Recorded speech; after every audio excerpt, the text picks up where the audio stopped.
여기 사람들은 왜 이렇게 됐을까요? 머리가 찌그러지고 두피도 되게 아파 보입니다. 이렇게 된 이유는 다운펌이 실패했기 때문입니다. 요즘은 다운펌이 선택이기보다는 필수라고 할 정도로 많은 남성분들이 다운펌을 하고 있습니다. 다운펌에 대한 지식이 부족하거나 잘못된 지식으로 잘 모르는 사람이 시술을 하게 된다면 굉장히 위험한 시술로 변하게 되는데요. 다운펌은 다운펌 약을 모발 뿌리 쪽에 눌러서 뿌리의 방향을 변형시키는 시술이기 때문에 투블럭부터 원블럭까지 심지어 정수리 부분까지도 시술을 하는 경우가 있습니다. 거의 모든 스타일에 가리지 않고 시술을 할 수 있습니다. 그만큼 남자분들이 슬림한 거를 선호한다고 볼 수 있습니다. 실제로 샵 디자이너들한테 이렇게 입처럼 붙여주세요, 바짝 붙여주세요 라고 하시는 분들이 대부분인데요. 남자들은 옆머리 뜨는 거를 죽는 것만큼 싫어하는 분들도 계십니다.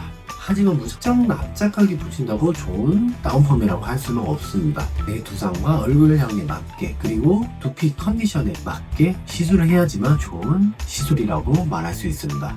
그리고 다운펌을 안 하셔도 되는 분들이 계시는데요. 곱슬을 가지고 계셔서 모발이 두피에 안착이 되는 분들은 굳이 옆머리를 바짝 붙일 필요가 없으십니다. 부분적으로만 다운펌을 하셔도 되시고 아니면 빗질이나 드라이로 자연스럽게 옆머리를 붙이실 수 있습니다.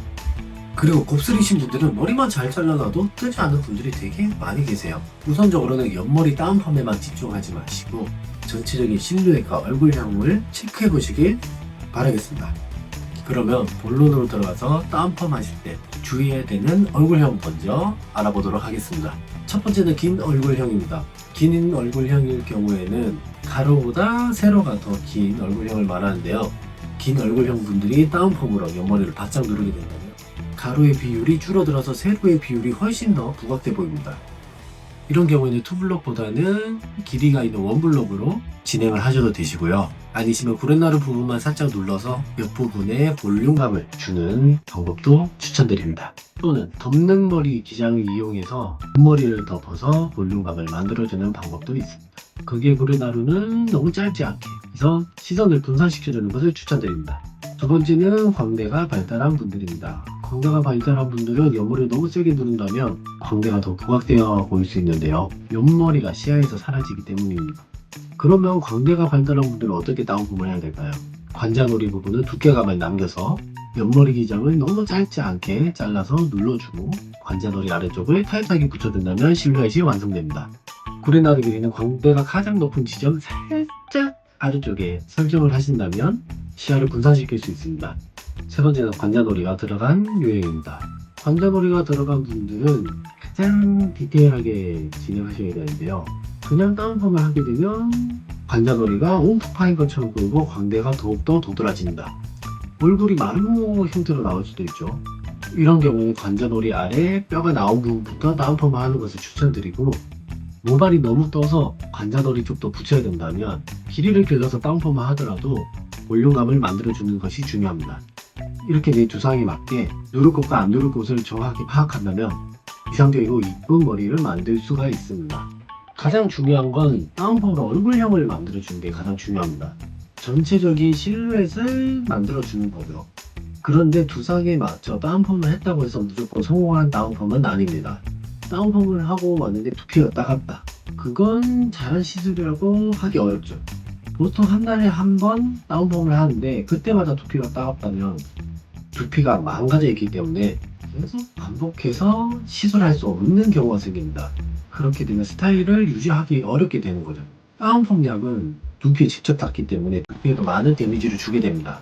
화장품이나 뷰티 제품들을 보면 순한 제품이라고 말하는 것들이 있는데, 여기서 말하는 순한 제품이라는 것은 약산성 제품을 이야기합니다. 우리 피부의 pH는 평균적으로 4.7, 건강한 피부는 4.7에서 5.5 사이가 되는데 약산성이죠. 그래서 화장품도 피부랑 비슷하게 약산성으로 만듭니다. 피부랑 비슷한 약산성 화장품들이 피부에 자극이 덜한 겁니다.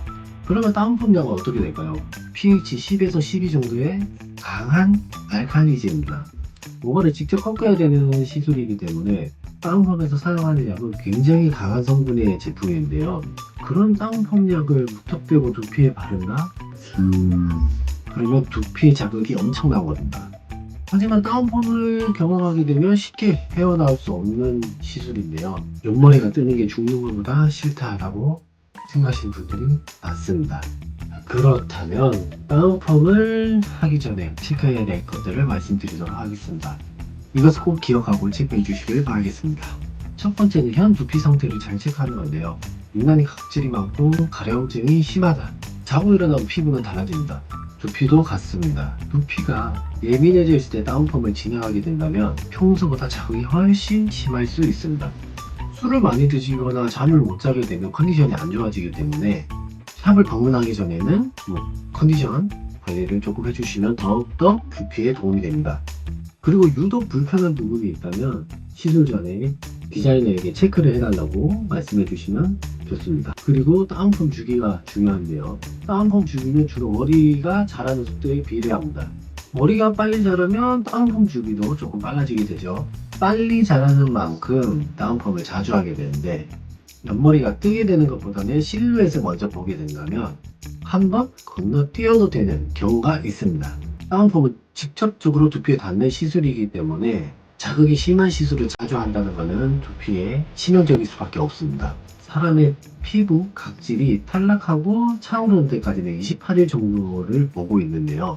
이 기간이 지나가기 전에 다시 다운펌을 하게 된다면 두피의 데미지가 누적될 수밖에 없습니다. 그렇기 때문에 다운펌은 각질이 떨어지고 차오르고 난 뒤 시술하는 것을 추천드립니다. 세 번째는 다운펌 하고의 추후 관리법인데요. 다운펌 어떻게 하는지도 중요하지만 이후에 관리도 되게 중요합니다. 다운펌 직후에 집에서 샴푸할 때 주의해 주셔야 될 부분들이 있는데요. 약 성분이 모발 안에 24시간, 길게는 48시간까지도 남아있기 때문에 약을 바른 역방향으로 머리를 감게 되면 뿌리가 뒤틀리면서 옆머리가 지저분한 상태로 바뀔 수 있게 됩니다.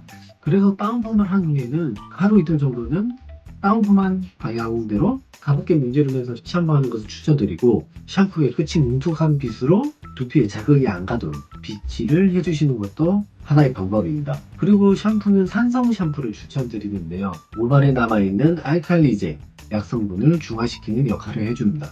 이렇게 다운펌을 할 때 주의해야 되는 얼굴 향과 관리법에 대해서 말씀을 드렸는데요. 우선적으로는 다운펌은 무조건적은 아닙니다. 전체적인 두상의 실루엣을 먼저 체크해 보시는 것을 추천드립니다.